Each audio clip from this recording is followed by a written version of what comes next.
अब तक की वीडियो में आपने टाइप्स ऑफ गवर्नमेंट देखी। आज की वीडियो में हम बात करेंगे कॉन्स्टिट्यूशनल बॉडीज यानी कि संवैधानिक निकाय। आइए देखते हैं।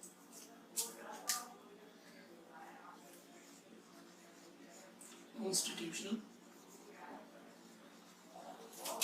बॉडीज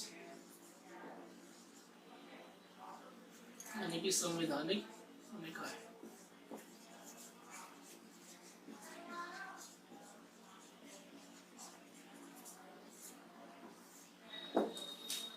भारत के संविधान में दो तरीके के निकाय संविधान में वर्णित किए गए हैं। एक तो आपका संवैधानिक निकाय होगा और दूसरा गैर संवैधानिक निकाय। तो आज के टॉपिक में हम बात करेंगे संवैधानिक निकाय की।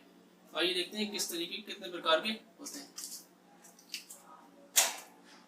नंबर फर्स्ट, यूपीएससी यानी कि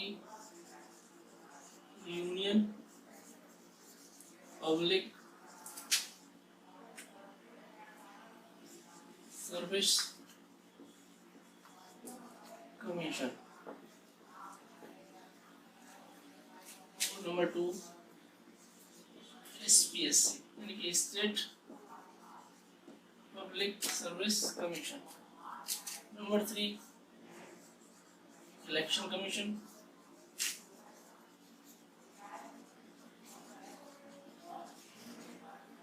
number four, finance commission.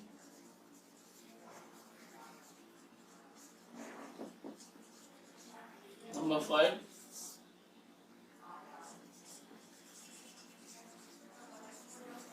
National commission for एससीज। Number six, national commission for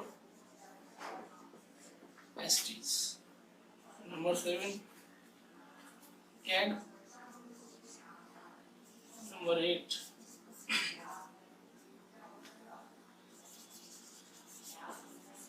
attorney general. Number nine, advocate general.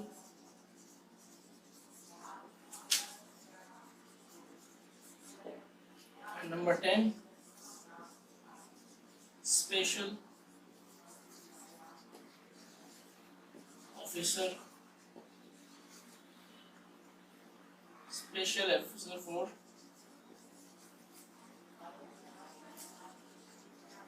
Linguistic. 10 तरीके के संवैधानिक निकाय भारत देश में देखने को मिलते हैं, जिसका उपबंध संविधान में आर्टिकल्स और अनुच्छेद के माध्यम से किया गया है। फ्रेंड्स, सबसे पहले हम बात करते हैं यूपीएससी के बारे में। आइए देखते हैं।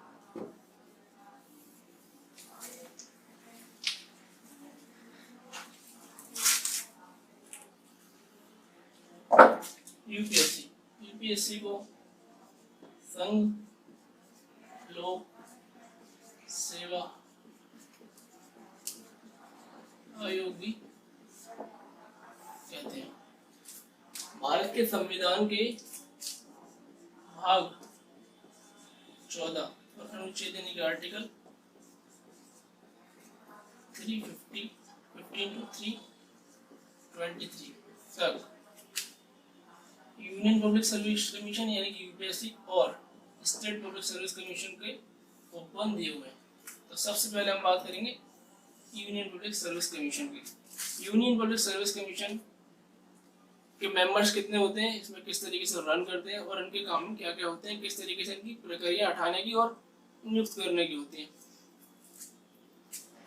इनके सारे कार्य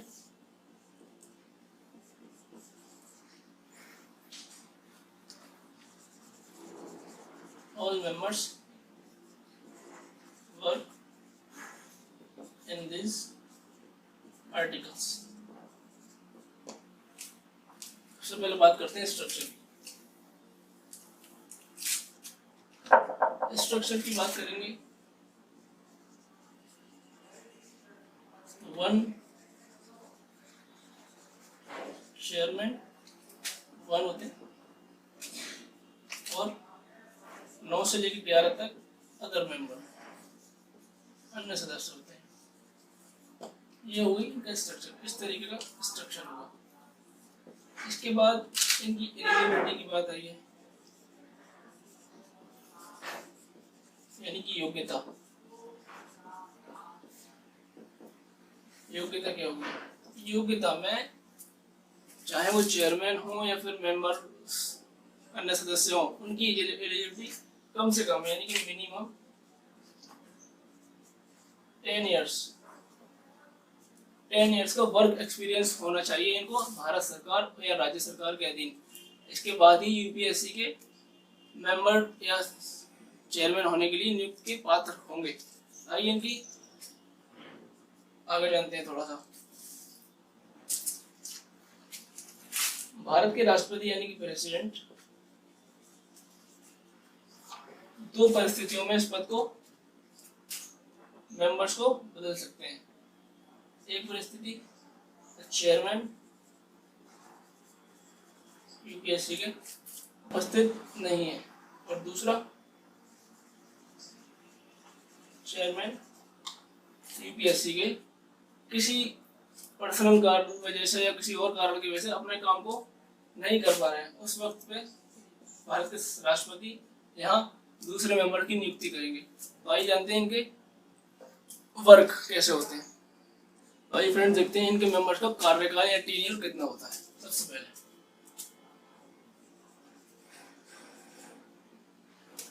टेन्योर की बात करते हैं। टेन्योर की समाप्ति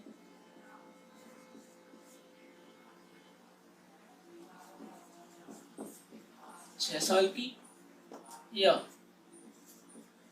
65 वर्ष की आयु तक, एज तक। जो भी काम मतलब जो भी वक्त इनसे पहले आएगा या तो वो 65 साल के हो जाए या फिर 6 साल अपना कार्यकाल पूरी कर लें, इतना इनका टेन्योर रहता है। यूपीएससी के चेयरमैन एंड अन्य सदस्यों को बराबर रहता है। इसके बाद जानते हैं इनका वर्क यानी कि कार्य क्या होता है।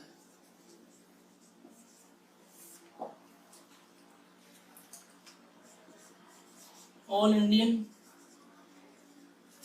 सर्विसेज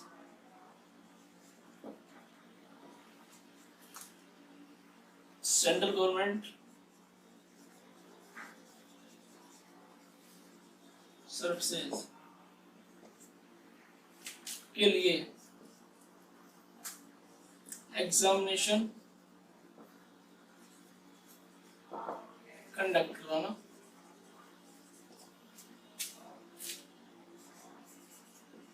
दूसरा काम होता है ऑल इंडियन सर्विसमैन्स की पेंशन, सैलरी,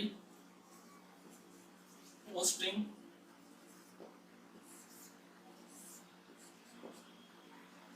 का काम करना यानी वर्क करना। इसका पेंशन, सैलरी, पोस्टिंग कहाँ किसकी कितनी सैलरी किसको देनी है, उसके हिसाब से पोस्टिंग कहाँ होनी है, सारे काम यूपीएससी के चेयरमैन और मेंबर्स करेंगे।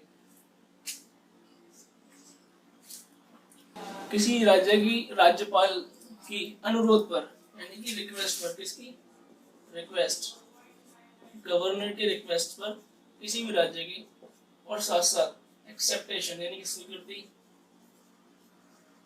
ऑफ प्रेसिडेंट, प्रेसिडेंट की स्वीकृति के बाद यूपीएससी के चेयरमैन और सदस्य किसी भी राज्य को किसी मामले में सलाह देने के पात्र होते हैं, यदि प्रेसिडेंट की स्वीकृति वहां पर यानी कि एक्सेप्टेशन हो तब। ये हो गए इनके वर्क ऑफ यूपीएससी।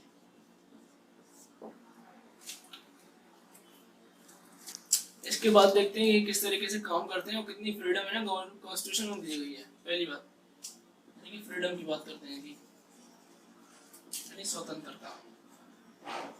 स्वतंत्रता यहाँ पे सिर्फ इतनी है इनकी, एक प्रेसिडेंट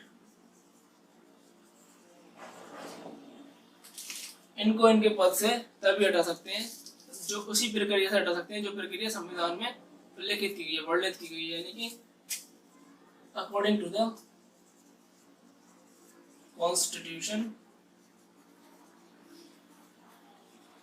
प्रोविजन। ये इनकी आजादी है और जिससे क्या होता है यहाँ इनकी पदावधि बिल्कुल सिक्योर रहती है। ये इनका फ्रीडम है। अब बात करते हैं हटाने की प्रक्रिया।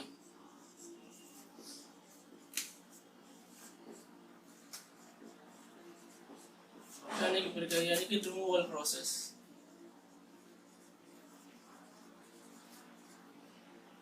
रिमूवल प्रोसेस में हम बात करेंगे तो यहाँ देखने को मिलता है, यहाँ या तो प्रेसिडेंट को लगता है, यानी इफ प्रेसिडेंट फाउंड दिवालिया घोषित हो। दूसरा अदर सर्विसेज,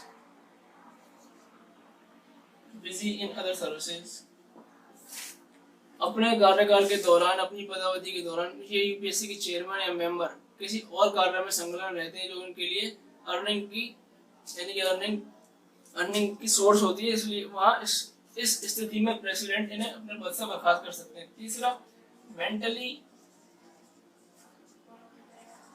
डिसेबल हो या डिसेबल हो जाए, ये इस तरीके से इनकी हटाने की प्रक्रिया होगी। अगर ये तीनों चीजें प्रेसिडेंट को ऐसा लगता है, इंडिया के राष्ट्रपति को लगता है ऐसा, तो इस आधार पर इनको इनकी पोस्ट से हटाया जा सकता है। अब देखते हैं इनकी बाउंड्रीज यानी कि सीमाएं। यूपीएससी की क्या बाउंड्रीज रहेंगी? सीमाएं, बाउंड्रीज में बात करते हैं। अदर बैकवर्ड कास्ट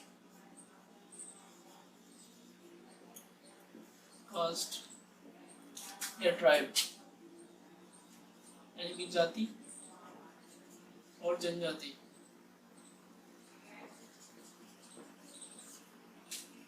इन मामलों पर यूपीएससी का कोई भी सदस्य और चेयरमैन किसी की नियुक्ति नहीं कर सकते, ना ही किसी को कोई फैसला दे सकते। इन मामलों में कोई भी बात यूपीएससी के मेंबर या यूपीएससी के चेयरमैन नहीं कर सकते, ये इनकी सीमाएं होती है। तो फ्रेंड्स, आज की इस वीडियो में आपने यूपीएससी के बारे में जाना। अगली वीडियो में हम बात करेंगे एसपीएससी के बारे में। तब तक